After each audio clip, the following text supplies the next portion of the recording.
Wala afya ya akili nadhani ni kauli ya kitabibu zaidi, lakini kwa kauli ya mtaani mgonjwa wa afya ya akili ni chizi. Yaani ukiacha kisomi, yaani kisomi ndio kusema baba mgonjwa wa afya ya akili, yaani hapo unatumia unaita si kupunguza ukali wa maneno, lakini kwa tafsiri kawaida mgonjwa wa afya ya akili ni chizi. Na hospitali za wagonjwa wa afya ya akili ukizitafuta utaikuta iko Milembe. Na maana kweli mgonjwa wa afya ya akili ni chizi. Mimi kweli mimi niko vizuri. Vipi bwana, kwanza kauli hiyo umeipokeaje kama shabiki wa Simba kwamba kuna baadhi ya viongozi wa Simba wana matatizo ya afya ya akili wanasherehekea Simba kufungwa? Kwanza mimi nimejisikia vibaya. Nimejisikia vibaya kwa sababu hata kama hajamtaja ni nani, lakini unaposema viongozi waliopita ina maana huwezi kusema current waliopita. So sawa, kwa sababu kuna viongozi ambao wamefanya kazi kwa mafanikio, wamepigania klabu kwa jasho na damu. Umeelewa? Leo hii aje kujisikia kwamba mtu anasema kwamba wewe una afya ya akili, nadhani sio kauli ya kiutawala. Kuna kauli za kiutawala ambazo ukizitoa unaonekana kweli fresh, lakini hiyo kauli ya kumwambia mwenzako aliyepita ana matatizo ya afya ya akili na maana ni chizi. Sasa hapa mimi ndo nakuja kuhoji kwamba Simba tunaongozwa na viongozi wa aina gani? Timu yangu inaongozwa na viongozi wa aina gani? Kwa sababu gani? Kama viongozi wa afya ya akili washawahi kupata nafasi ya kuongoza, waliopita washawahi kuongoza na walikuwa wana afya ya akili, hao wanaongozwa inakwaje? Changamoto swali langu la msingi linaanzia hapo. Yaani kama viongozi waliopita washawahi kuwa na tatizo la afya ya akili, je, hawa wanaongozwa wanakuwa kwenye hali gani? Wewe jiulize hilo swali, kwa sababu kama kiongozi ana afya ya akili anaongozwa inakwaje? Hiyo taasisi ilikuwa inaendeshwaje? Na watu wenye upungufu wa afya, wenye ugonjwa wa afya ya akili, sio sawa. Yaani mimi hiyo kauli kiukweli imeniumiza na sikupenda, ingawa sikujua labda huenda anayemaanisha kumtaja labda huenda saizi yuko Milembe. Hayuko uraiani kwa sababu tatizo la afya ya akili labda kweli ni mgonjwa yuko Milembe, lakini mimi katika rekodi hizi za haraka sijawahi kuona wala kusikia kwamba kiongozi wa Simba yuko Milembe au ni mgonjwa wa akili au imekwaje. Kwa hiyo I don't know alikuwa anamaanisha nani na kwa nini alitoa ile kauli. Siku chache kuelekea mchezo wa kimataifa, kauli kama hizi zimeanza kutokea. Ina maana mmeshagawanyika pande zote, mmegawanyika pande mbili. Kuna uhai, kuna kitu kizuri wale inaweza kutokea kwenye siku chache kwa mechi ya kimataifa? Ni ngumu vibaya mno, kwa sababu unajua nini? Hapa ni kuelekea kwenye huo mkutano mkuu. Ushaelewa? Kwanza picha linaanza tarehe ya mkutano ndo tarehe ya mechi. Sasa mimi najiuliza, inakuwaje tarehe ya mkutano ndio tarehe ya mechi? Yaani kwa nini wapange tarehe moja? Kwa sababu tayari timu iko kwenye majukumu. Ina maana leo hii before match kuanza ionekane kwamba kuna mpasuko kwenye viongozi, ionekane kuna vurugu au kuna amani imetokea.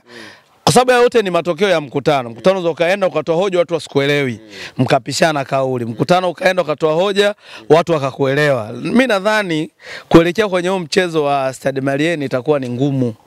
Kwa hiyo mchezo mechi inayofuata itakuwa ngumu kwa sababu siku ile kwa nilivyosikia leo kiongozi anaojiwa inaonekana sio siku nzuri sana. Mimi kiukweli mimi sina haki ya kwenda kwenye huo mkutano. Sina hadhi ya kushiriki kwa sababu mimi ni shabiki. Lakini mimi natamani amani iwepo. Watakaoenda wakadumisha amani ili jambo liishe kwa wakati. Kwa sababu gani? Timu ipo kwenye mashindano. Yaani watu wasiende pale kupigania maslahi yao binafsi. Waende wakapigania maslahi ya timu, kwa sababu wakati tulionao sio wakati wa kumtafuta mchawi nani. Sio wakati wa kuvutana mashati. Huu ni wakati ambao inabidi tuungane wana Simba wote kutafuta alama 3. Kipindi hicho nyewe mnagombana, wenzenu wanacheka tu, wanasema mnayoyafanya wao walishamaliza kitambo. Yaani kuvutana mashati kwa Yanga washamaliza zamani. Unajua haya mambo ya kuwa na viongozi wengi. Haya mambo ilibidi tuyamalize mapema. Umeelewa? Timu haiwezi kuwa na viongozi wengi. Yaani panapokuwa na viongozi wengi na maamuzi pia ni mengi. Mimi naweza nikatoa maamuzi au hoja ya kujenga yenye faida kwenye timu. Lakini ile hoja kwa kiongozi mwingine haina faida. Yaani kwa upande wake anaona itanikaba. Anaweka mguu. Lakini kama kiongozi ni mmoja na huyo kiongozi labda anaipigania timu tu, kila anachofanya kwa niaba ya timu. Lakini viongozi wakiwa wengi mambo yanakuwa mengi pia. Sawa, kile ambacho kina trend sana kwenye mitandao ya kijamii ni kuhusiana na maelekezo ambayo Baraza la Michezo Tanzania BMT wameyatoa kwa Simba Sport Club. Cha kwanza ni kutaka kuwa mwenyekiti wa bodi awe mwenyekiti wa Simba Sport Club ndo awe mwenyekiti wa bodi ya wakurugenzi. Sio kama sasa hivi ambapo mwenyekiti wa bodi ya wakurugenzi ni mwingine, lakini mwenyekiti wa bodi ya Simba naye ana majukumu yake mengine. Maelekezo kama haya yanaashiria nini kwenye katiba yenu? Kwanza hiyo BMT wametutakia kheri na neema. Yani klabu ya Simba hapo, mimi kama shabiki nafurahi. Nafurahi sana.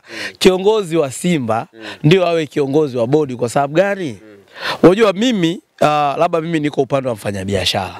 Ina maana mimi pale naenda kupigania maslahi ya bosi wangu. Huyu yuko upande wa klabu. Yeye ataenda kupigania maslahi ya klabu. Lakini sasa mkikutana pamoja, huyu wa mfanyabiashara ndo anakuwa bosi wako wewe. Yaani mwenye hisa 51% anakuwa chini ya mtu mwenye hisa 49%. Kisa tu kuna kanuni na katiba imetengenezwa pale, kitengenezwa bodi na nini.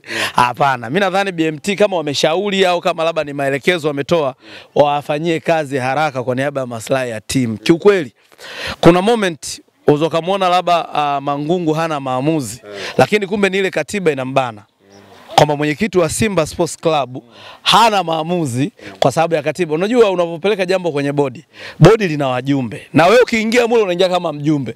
Unaweza katoa jambo likapigiwa kura, bana nyewe mnasemaje? Wajumbe labda wako 7 au 8.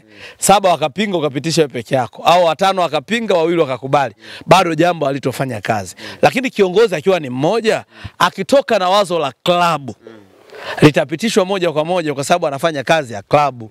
Kwa hiyo kama ni ushauri BMT wametoa, tuufanyie kazi. Na kama pia ni maelekezo, tuwafanyie kazi, ina faida. Yaani haiwezekani yani timu moja, yani ukitafuta viongozi unawapata 4 5 wenye mamlaka ya juu, ni uongo. Lakini haya yote mnayofanya mliambiwa mkajifunze pale pembeni, kwa sababu mlichoelekezwa ni sawa na kile ambacho wenzenu Young Africans wanakifanya. Mazembe walienda pale wakajifunza, nyinyi mmetia kichwa ngumu kwenda kujifunza. Hapo tunauli hata 300 haizidi. Una mwanasheria?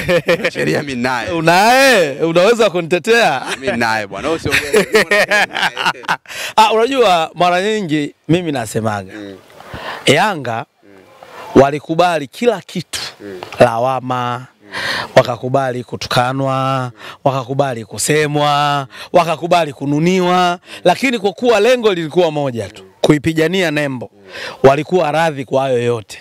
Wapo waliolalamika, wapo walionuna kwenye yale mabadiliko, lakini leo hii walionuna wanacheka, walokasirika wanafurahi, walofurahi wanaendelea kufurahi zaidi kwa kutokana na yale mabadiliko. Mabadiliko hayawezi kuwa mepesi kama watu wanavyodhani, kwa sababu unapofanya yale mabadiliko kuna watu wanakosa pakula. Yaani lazima pale kuna viongozi utawapunguza. Sasa wale ambao utakawapunguza hawawezi kuunga mkono hiyo hoja, kwa sababu kuna watoto wanasomeshwa pale, kuna watu maisha yao wanaenda. Watu wanatoka wanasema si viongozi wana mishahara. Mimi siamini hicho kitu. Wewe ndio unaratibu kila kitu, sasa unakosaje hela? Yaani inaingia bilioni 2 unaipangia matumizi. Bana hii bilioni 2 imeingia, sasa sikiliza, hii mishahara hii ngapi? Huwezi, yani bilioni 2 yote ikupite mkononi, haiwezekani. Lazima kuna vitu ambavyo vingine vitakuwa, kwa sababu unaishije? Ndio wale maswala wakwambia kila si nani atakula mazabuni kwake. Kila mmoja atakula. Mchungaji anakula kanisani. Sasa kanisani kuna shamba. Kwa lazima. Kwa hiyo mimi nadhani viongozi wangefanya kwa niaba ya maslahi ya timu na waache kutupiana vijembe hadharani. Waache, yani kila mmoja kiongozi akisema aanze kumtupia mwenzake vijembe, timu zina mambo mengi wanayaficha. Kwamba jazz modern tarab. Sasa wanaanza kutupiana vijembe kwenye timu, kuna vitu vingi. Yaani huyo atoka aseme bana mwaka fulani ilikuwa hivi na hivi. Mimi unaniona mimi chizi. Wewe mimi na ugonjwa wa afya ya akili. Mimi mwaka fulani nilifanya hivi, huyo akafanya hivi. Mnaenda wapi? Timu inaelekea wapi? Kwa hiyo mimi nadhani viongozi waache mivutano. Alafu kwa nini yani media haya kwenye wakati huu? Sasa hizi ni habari za maandalizi ya timu, umeelewa?